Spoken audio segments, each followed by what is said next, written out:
வணக்கம். நான் உங்கள் மகப்பேறு மருத்துவர் டாக்டர் ஹபீபா. பெண்களின் வரமான சோயாவை பற்றி தான் இன்னைக்கு நம்ம பார்க்க போகிறோம். சோயா சாப்பிட்றனால மசில் ஹெல்த் இம்ப்ரூவ் ஆகுது, போன் ஹெல்த் இம்ப்ரூவ் ஆகுதுன்னு சொன்னால் நம்புவீங்களா? ஆமாங்க, சோயாவில் உள்ள ஐசோஃப்ளேவன்ஸ் சப்போனின்ஸ்க்கு anti oxidant, anti inflammatory, immunomodulatory, anti cancer, cardio protective effect இருக்குது.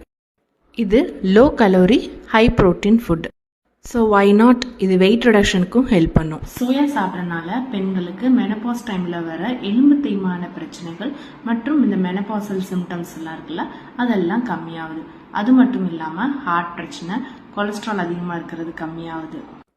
ஸோ சோயா ஏன் இவ்வளோ நல்லதுன்னு சொல்கிறோன்னா அதில் உள்ள ஃபைட்டோ ஈஸ்ட்ரோஜன்ஸ் தான் காரணம். சோயா நிறைய ஃபார்ம்ஸில் அவைலபிளாக இருக்குது. Tofu, soya chunks, soya milk, soya sauce, tempeh. So menopause டைமில் விமன் சூப்பர் விமனாக இருக்கிறதுக்கு இப்போவே சோயா சாப்பிட ஆரம்பிங்க.